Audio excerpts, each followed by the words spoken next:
보신 것처럼 반도체 팹이 돌아가려면 전력과 용수 공급이 안정적이어야 합니다. 정부 발표처럼 서남권의 햇빛과 바람, 원전으로 전기를 만들어 반도체를 안정적으로 생산할 수 있는지, 걱정은 없는지 김충영 기자와 오늘부터 함께 따져보도록 하겠습니다. 김 기자, 일단 반도체 팹 하나를 돌리려면 전기와 물 얼마나 필요한 겁니까? 네, 팹 하나를 가동하기 위해선 많게는 1.5기가와트의 전력이 필요합니다.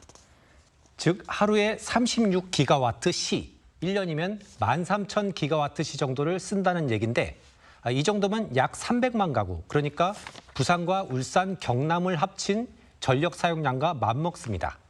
용수는 하루에 약 20만 톤을 씁니다. 이건 올림픽 규격 수영장 80개를 채울 정도죠. 근데 들어도 감이 잘 안 오는데요. 근데 정부가 서남권에 햇빛도 많고 용수도 풍부하다 이렇게 설명을 했는데 맞습니까? 예, 반은 맞고 반은 틀립니다.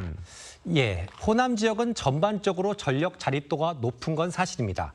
문제는 그 전력이 태양광 같은 재생에너지 중심이라는 겁니다.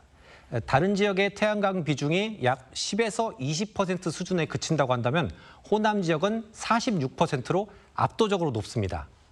문제는 반도체 팹에서 쓸 전기는 일정 전압으로 끊기지 않고 공급이 되는 게 핵심인데 하루 평균 일조 시간이 3시간 반 정도밖에 안 되는 태양광은 한계가 있습니다. ESS라 불리는 에너지 저장 장치를 설치해서 해 지고 나서 쓸 전기를 저장해야 합니다. 이게 또 비용 문제가 됩니다. 태양광이라고 하면 고도수단인 것이지 그게 메인이 될 수는 없거든요. 항상 그게 안정적으로 공급될 수 있는 게 아니잖아요. 다른 형태의 전력 공급원이 있어야겠죠. 그래서 원자력 발전소를 활용하겠다 이런 것 같은데요. 전남 영광에 한빛 원전이 있는 거죠?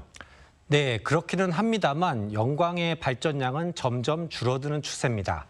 일단 한빛 원전 1호기 작년 12월에 가동 중단됐고요. 2호기는 9월에 만료 예정입니다. 3, 4호기도 10년 내로 멈춰설 예정입니다. 그럼 시설 보강해서 계속 돌리면 안 될까 싶은데요. 원전 추가 건립이 없을 것으로 믿고 태양광 사업을 시작한 지역민들의 반발도 무시할 수는 없겠습니다. 송전선도 문제입니다. 원전에서 반도체 팹까지 고압선을 놓아야 하는데 삼성전자와 평택도 송전탑 건립 과정에서 5년간이나 갈등을 겪었습니다. 눈에 보이는 숫자가 다가 아니네요. 근데 용수 문제는 없는 겁니까? 예, 이 부분에서도 우려가 있습니다. 반도체는 물 빨아들이는 블랙홀이라고 불릴 정도로 물을 많이 필요로 합니다. 서남권의 젖줄인 영산강과 섬진강의 수역은 합쳐도 8,000제곱킬로미터 수준입니다. 한강의 3분의 1 수준에 그칩니다. 지난 2023년 당시 환경부가 만든 보고서에는 용수 부족과 가뭄 리스크에 대한 우려가 담기기도 했습니다. 수질도 문제입니다. 반도체 팹에서 쓰는 물은 불순물을 완전히 제거한 초순수입니다. 수질 정화를 위해 또 그만큼 전기 사용이 증가합니다.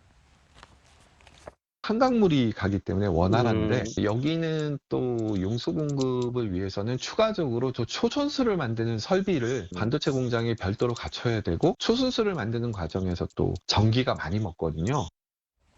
균형 발전이란 취지는 이해가 됩니다. 근데 제반 환경이 뒷받침이 안 되면 돈이 더 들 거고 그럼 결국 경쟁력을 갉아먹는 게 될 텐데 정부가 이런 측면에서도 좀 신경을 써야 되지 않나 이런 얘기가 나올 수밖에 없겠군요.